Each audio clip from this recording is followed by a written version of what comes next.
I'm Ben Meiselas from the MeidasTouch Network. Judge Aileen Cannon, who's presiding over the Southern District of Florida criminal prosecution against Donald Trump, being prosecuted by Special Counsel Jack Smith for Trump's willful retention of national defense information, including classified information, top secret information, and other highly sensitive information. Well, Judge Aileen Cannon made two orders this week where she recognized what should have been a very basic and fundamental principle that classified documents, that highly sensitive compartmented information belongs to the United States government, that it needs to be handled with special care. It took Jack Smith like motion to explain to Judge Aileen Cannon SIPA,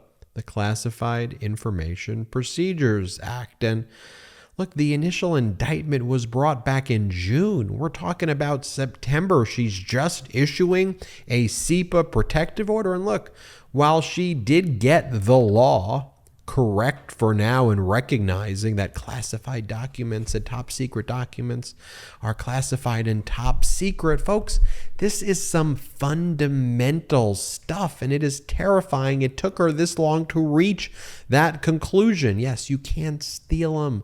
This has real serious national security repercussions. And look, there's no better person to talk to about this than Ken Harbaugh, MeidasTouch correspondent who served as a Navy intel pilot. And he also speaks with ex-CIA officer Alex Finley about this. I'm going to bring you the top experts right now on this. I just want to explain to you, one, how basic this stuff is, but two, how dangerous it is, how dangerous Cannon is. Play the clip.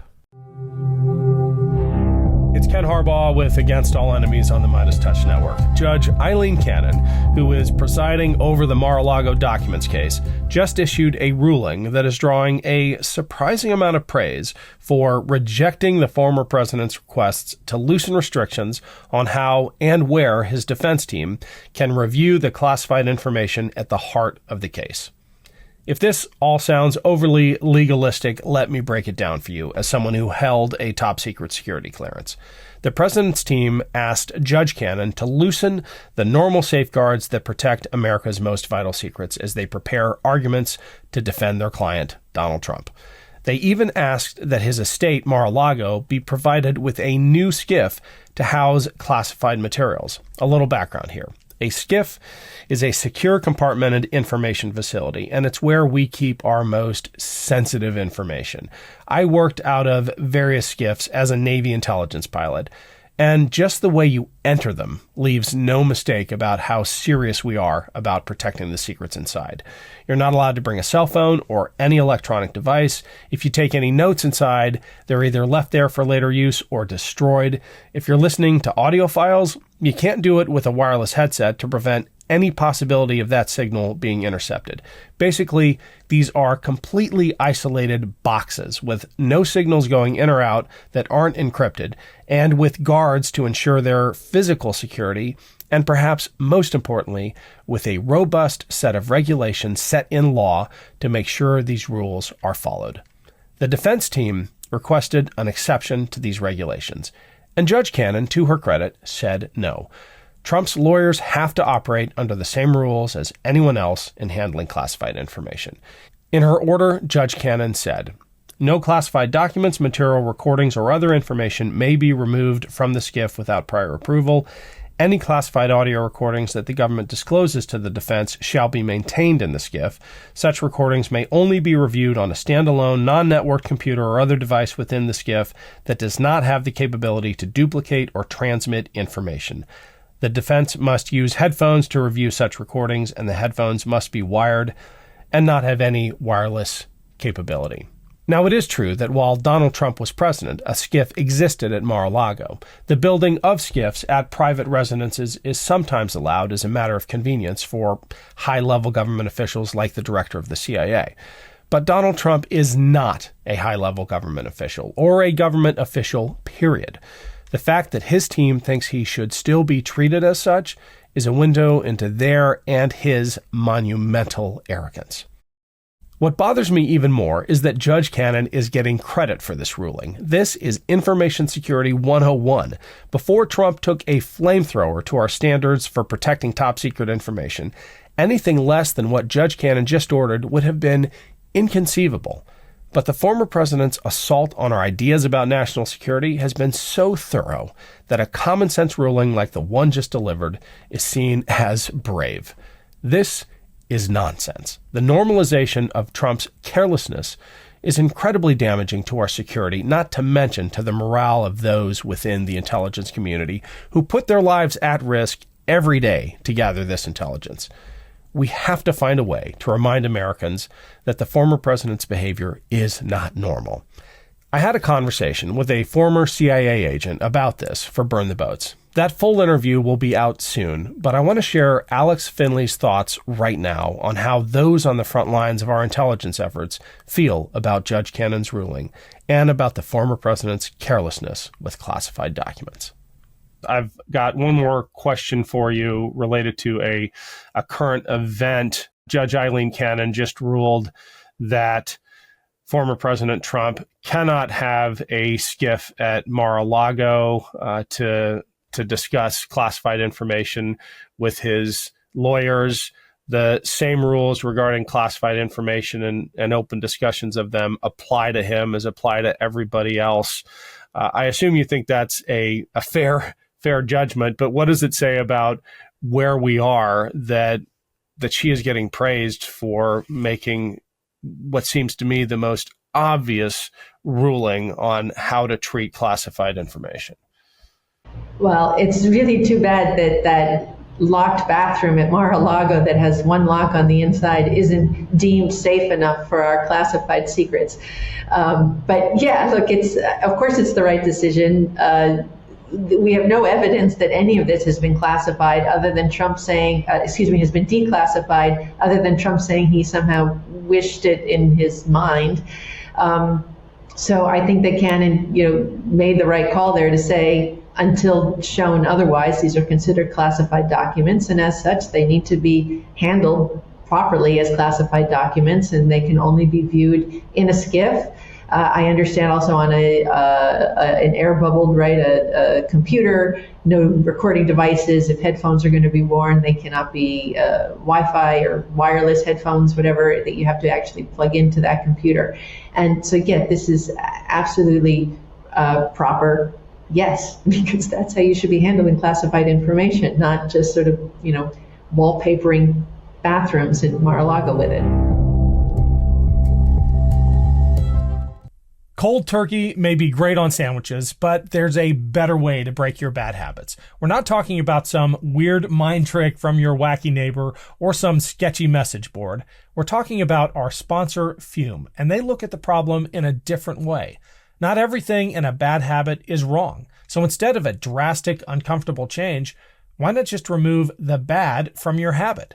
Fume is an innovative, award-nominated device that does just that. Instead of electronics, Fume is completely natural. Instead of vapor, Fume uses flavored air. And instead of harmful chemicals, Fume uses all natural flavors. You get it. Instead of bad, Fume is good. It's a habit you're free to enjoy and makes replacing your bad habit easy. Your Fume comes with an adjustable airflow dial and is designed with movable parts and magnets for fidgeting, giving your fingers a lot to do, which is helpful for de-stressing and anxiety while breaking your bad habit. The first time I used Fume, I was surprised at how it's so easy to hold and perfectly balanced and quite honestly fun to fidget with. The real wood material and sleek design definitely classes it up. Stopping is something we all put off because it's hard, but switching to Fume is easy, enjoyable, and even fun. Fume has served over 100,000 customers and has thousands of success stories, and there's no reason that can't be you. Join Fume in accelerating humanity's breakup from destructive habits by picking up the Journey Pack today.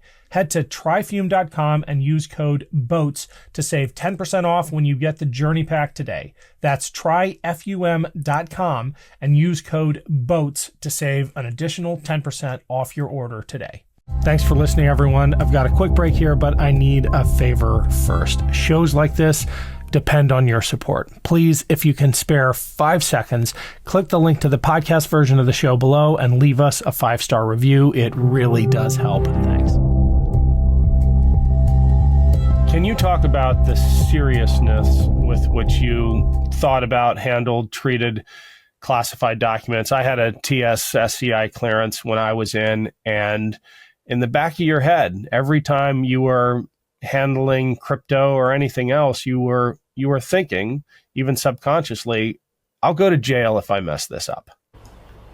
Well, yeah, I'll go to jail if I mess this up, but also the guy who gave it to me might be killed. Yes. Yeah. Or his family and his children might be killed. And that's an enormous responsibility.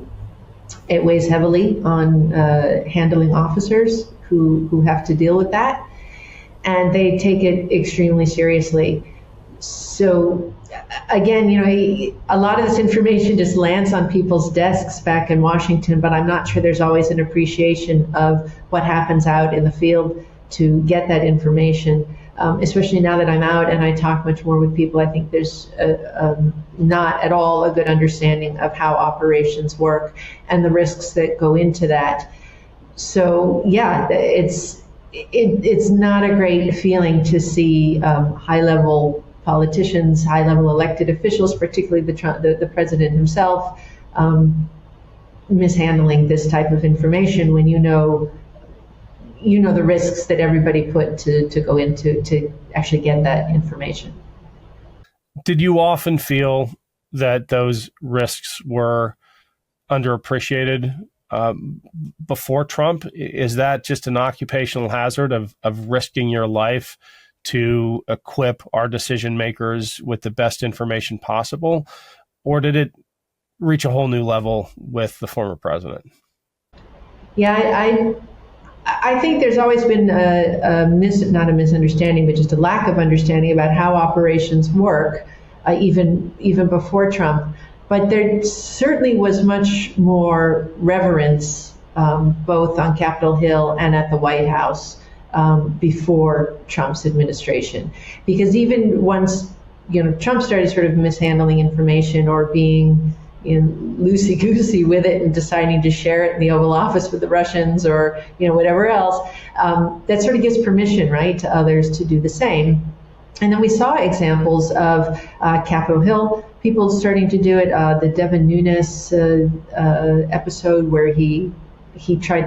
I can't even keep them all straight anymore, but he definitely tried to use a piece of intelligence at one point to repaint what the story was.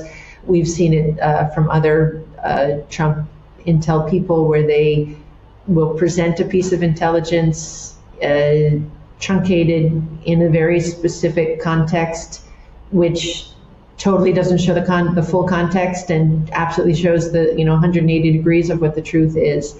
And so we've seen over the past number of years a number of attempts, not just attempts, we've actually done it using intelligence for political purposes. And it's disheartening. It's more than disheartening. It's absolutely terrible. It's grotesque. And, we tried to learn this lesson back in 2003. Dick Cheney used, had the policy was set, and Dick Cheney went ahead and used intelligence to back up his policy rather than using intelligence to lead him to an empirical understanding of what was happening and to reach a policy decision from that. And instead, we see people, using intelligence, not even at this point to promote their own sort of foreign policies or even domestic policies, but just simply for political reasons to keep themselves in power. And it's, like I said, it's pretty grotesque. I think that's a really important observation, this idea that intelligence is supposed to precede policy and help our decision makers make the best policy they can, as opposed to intelligence being gathered after the policy's been determined to help reinforce it. And that's exactly opposite of how it should work. I'd love to end by you describing what a SCIF is for the uninitiated. What were the SCIFs like that you worked in? Well, I can't go into detail on that, but I will say, generally speaking, a SCIF is very much made to isolate and protect anything that's inside. So I don't know sort of the technical specifications of something like that, but you're closing off a very isolated space. It can't be listened into, right? Nobody, if somebody is trying to listen in using special technology to do so, that can't happen. You cannot bring any recording devices in, as we said before. You have air-gapped computers that are in there, so it's not connected to any external network kind of a thing. The idea is just to create a bubble. That's it, an actual bubble. Inside which is basically a sterile environment to view this intelligence so that nobody else can get it and it won't be compromised.